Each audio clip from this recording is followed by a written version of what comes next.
ಉದಯಗಿರಿ ಗಲಾಟೆಯನ್ನು ಖಂಡಿಸಿ ಬಿಜೆಪಿ ಇವತ್ತು ಮೈಸೂರಲ್ಲಿ ಪ್ರತಿಭಟನೆಗೆ ಮುಂದಾಗಿದೆ. ಆದರೆ ನಿಷೇಧಾಜ್ಞೆಯ ನೆಪ ಹೇಳಿ ಪೊಲೀಸರು ಆ ಪ್ರತಿಭಟನೆಗೆ ಬ್ರೇಕ್ ಹಾಕಿದ್ದಾರೆ. ಈ ನಡುವೆ ರ್ಯಾಲಿ ಮಾಡಲೇಬೇಕು ಅಂತ ಬಿಜೆಪಿ ನಾಯಕರು ಸಿದ್ಧತೆಯನ್ನು ಮಾಡಿಕೊಳ್ತಾ ಇದ್ದಾರೆ. ಬಿಜೆಪಿ ನಾಯಕರ ಪ್ರತಿಭಟನಾ ರ್ಯಾಲಿಗೆ ಪೊಲೀಸರು ತಡೆಯೊಡ್ಡಿದ್ದಾರೆ. ನಿಷೇಧಾಜ್ಞೆ ಹಿನ್ನೆಲೆಯಲ್ಲಿ ಬಿಜೆಪಿ ಜನಜಾಗೃತಿ ಜಾಥಾಗೆ ಬ್ರೇಕ್ ಬಿದ್ದಿದೆ. ಪೊಲೀಸರು ತಡೆ ಹಾಕಿರೋ ಹಿನ್ನೆಲೆಯಲ್ಲಿ ಬಿಜೆಪಿ ನಾಯಕರು ಮೀಟಿಂಗ್ ಮಾಡ್ತಾ ಇದ್ದಾರೆ. ರ್ಯಾಲಿ ನಡೆಸದೆ ಖಾಸಗಿ ಹೋಟೆಲ್ನಲ್ಲಿ ಮೀಟಿಂಗ್ ಆಗ್ತಾ ಇದೆ. ಮುಂದಿನ ನಡೆಯ ಬಗ್ಗೆ ಬಿಜೆಪಿ ಜೆಡಿಎಸ್ ನಾಯಕರ ಮಧ್ಯೆ ಚರ್ಚೆಯಾಗ್ತಾ ಇದೆ. ವಿಜಯೇಂದ್ರ, ಆರ್ ಅಶೋಕ್, ಪ್ರತಾಪ್ ಸಿಂಹ, ಕುಮಾರಸ್ವಾಮಿ, ಸಂಸದ ಯದುವೀರ್ ಒಡೆಯರ್ ಸೇರಿ ಹಲವು ನಾಯಕರು ಈ ಸಮಾಲೋಚನೆಯಲ್ಲಿದ್ದಾರೆ. ಮೀಟಿಂಗ್ ನಡೀತಾ ಇದೆ. ಮತ್ತೊಂದೆಡೆ ಕೋರ್ಟ್ನಲ್ಲೂ ಕೂಡ ಇದಕ್ಕೆ ಸಂಬಂಧಿಸಿದಂಥ ಅರ್ಜಿಯ ವಿಚಾರಣೆಯೊಂದು ನಡೀತಾ ಇದೆ. ಸೊ ಸದ್ಯ ಬಿಜೆಪಿ ಮತ್ತು ಜೆಡಿಎಸ್ನ ನಾಯಕರು ರ್ಯಾಲಿಗೆ ಸಂಬಂಧಿಸಿದಂತೆ ಮುಂದೆ ಏನು ಅನ್ನೋದರ ಬಗ್ಗೆ ಯೋಚನೆ ಮಾಡ್ತಾ ಇದ್ದಾರೆ.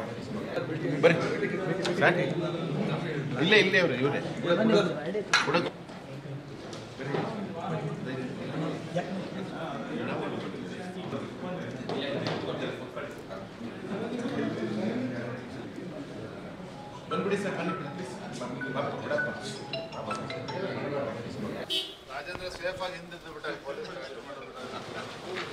ಹೊರಗಡೆ ಬರ್ತಾನೆ.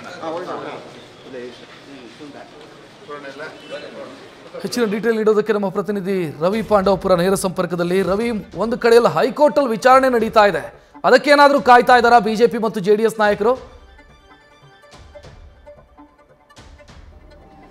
ಖಂಡಿತವಾಗ್ಲೂ ಮಧ್ಯಾಹ್ನ 3 ಗಂಟೆಗೆ ಈಗ ಆ ವಿಚಾರಣೆ ಅಂದ್ರೆ ಈ ಪ್ರತಿಭಟನೆಯ ಮಾಡಬೇಕಾ ಅಥವಾ ಬೇಡವಾ ಅಥವಾ ಅನುಮತಿ ಸಿಗಬೇಕಾ ಬೇಡವಾ ಅನ್ನೋ ಕುರಿತಂತೆ 3 ಗಂಟೆಗೆ ವಿಚಾರಣೆ ನ್ಯಾಯಾಲಯದಲ್ಲಿ ಮುಂದೂಡಲಾಗಿದೆ.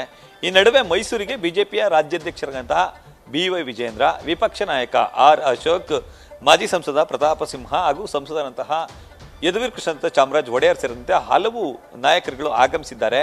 ಮೈಸೂರು ಬೆಂಗಳೂರು ಮುಖ್ಯ ಹೆದ್ದಾರಿಯಲ್ಲಿರುವಂತಹ ಖಾಸಗಿ ಹೋಟೆಲ್ನ ಬಳಿ ಈಗಾಗಲೇ ಬಿಜೆಪಿ ರಾಜ್ಯಾಧ್ಯಕ್ಷರಂತಹ BY ವಿಜಯೇಂದ್ರ ಅವರು ಇದಕ್ಕೆ ಕುರಿತಂತೆ ಒಂದು ಕಡೆ ಸಮಾಲೋಚನೆ ನಡೆಸಿದ್ರೆ, ಮತ್ತೊಂದು ಕಡೆ ಮೈಸೂರಿನ ಸರ್ಕಾರಿ ಅತಿಥಿ ಗೃಹದಲ್ಲಿ ಆರ್ ಅಶೋಕ್, ಮಾಜಿ ಸಂಸದರಾದಂತಹ ಪ್ರತಾಪ್ ಸಿಂಹ ಹಾಗೂ ಹಾಲಿ ಸಂಸದ ಯದುವೀರ್ ಕೃಷ್ಣದತ್ತ ಚಾಮರಾಜ ಒಡೆಯರ್ ಅವರು ಸಮಾಲೋಚನೆಯಲ್ಲಿ ತೊಡಗಿಕೊಂಡಿದ್ದಾರೆ.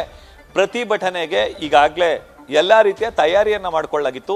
ಇದಕ್ಕೆ ಸಂಬಂಧಪಟ್ಟಂತೆ ನಗರ ಪೊಲೀಸ್ ಆಯುಕ್ತರು BNS 163 ಕಲಂ ಅಡಿಯಲ್ಲಿ ನಿಷೇಧಾಜ್ಞೆಯನ್ನು ಕೂಡ ಜಾರಿಗೊಳಿಸಿದ್ರು. ಹೀಗಾಗಿ ಯಾವುದೇ ಅನುಮತಿ ಇಲ್ಲ, ಪ್ರತಿಭಟನೆಯನ್ನ ಮಾಡಿದ್ರೆ ಬಂಧಿಸ್ತೀವಿ ಅನ್ನೋ ಎಚ್ಚರಿಕೆಯನ್ನು ನೀಡಿದ್ರು.